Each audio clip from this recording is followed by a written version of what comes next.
Autoline Daily is brought to you by Borg Warner, feel good about driving. Bridgestone, your journey, our passion. And by Dow Automotive Systems, improving durability and increasing design flexibility with Betamate structural adhesives at dowbetamate.com. Hello and welcome to the Wednesday edition of Autoline Daily. I'm Drew Winter from wardsauto.com, filling in for John once more while he's out of town. In the second half of the show, I'll have some information about our student design competition, but now let's get to today's news. Tesla and Google want to revolutionize the automobile, and now they might do it together. Bloomberg reports that Tesla CEO Elon Musk has talked with Google about using its autonomous technology in Tesla vehicles. However, Musk says Google's technology is too expensive, and he would prefer to use a camera-based system rather than Google's sensor system. But nothing is official, and even if it does happen, it will be several years down the road. By the way, if you want to learn more about autonomous cars, check out last week's episode of Autoline, which is chock full of information about self-driving cars. Last month we reported that Subaru is boosting production in the US, and now we have more details. According to Bloomberg, the company will invest $400 million at its Lafayette, Indiana plant by the end of 2016 to increase production to 400,000 units a year. And in other manufacturing news, Cadillac just received approval from the Chinese government to build a plant in the country. The Wall Street Journal reports that construction of the $1.3 billion plant will begin this summer. It will have the capacity to produce 150,000 vehicles a year, but it's not known when production will start or what models will be built at the factory. And speaking of Cadillac, earlier in the year, the company took the wraps off the ELR, which is based on the same technology as the Chevy Volt. But not only does it have a much sleeker design, the ELR has its own unique features. Here's a look at one of those. Paddle shifters take on new meaning in the Cadillac ELR luxury coupe as part of the extended range electric vehicle's unique Regen on-demand feature. Unlike traditional performance vehicles where paddles allow drivers to upshift and downshift, ELR's paddle shifters enable the driver to actively recapture energy during typical instances of deceleration and store it as electricity in the battery pack for later use. To engage Regen on demand, the driver simply takes his or her foot off the accelerator and pulls back on either the left or right steering wheel paddle to begin regenerating electricity. Releasing the paddle disengages Regen on demand, allowing the vehicle to coast normally.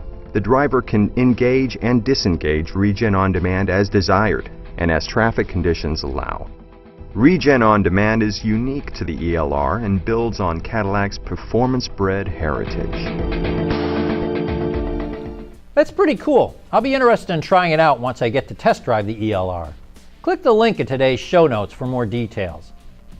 Yesterday in Brooklyn, Michigan, the Autoline crew got a chance to take a few laps around the famous Michigan International Speedway in the 2014 Lexus IS. They were impressed by the performance of both V6 engines and how well the retuned suspension handled during normal driving, even when pushed. Changes to the car include the all-new chassis and its exterior design, which now features the unmistakable Lexus spindle grille. It goes on sale this summer with a starting price of $36,000 for the 250 model and $40,000 for the 350 model. Those prices do not include destination charges. Volkswagen showed off a sleek-looking race car concept in Austria called the Design Vision GTI. It's based on the 7th generation GTI, but it's shorter, wider, and lower than the production version. The Design Vision GTI is powered by a 3.0-liter V6 engine with direct injection, twin turbos, and is mated to a dual-clutch automatic transmission.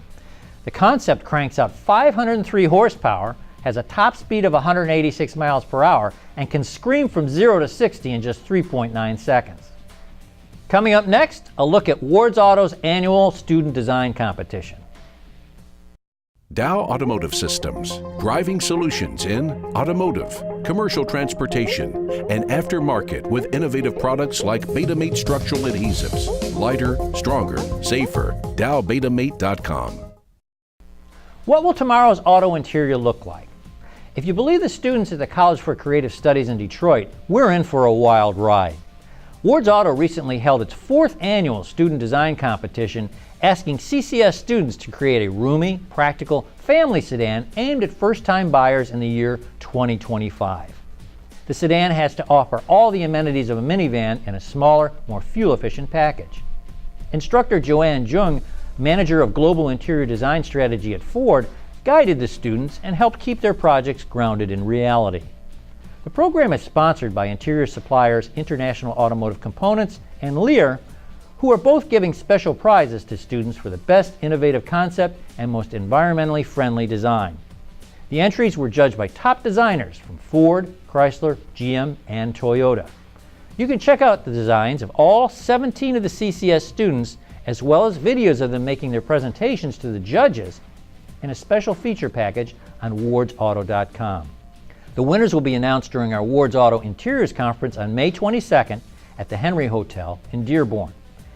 If you'd like to see the designs in person and even meet some of the students, be sure to join us at the conference.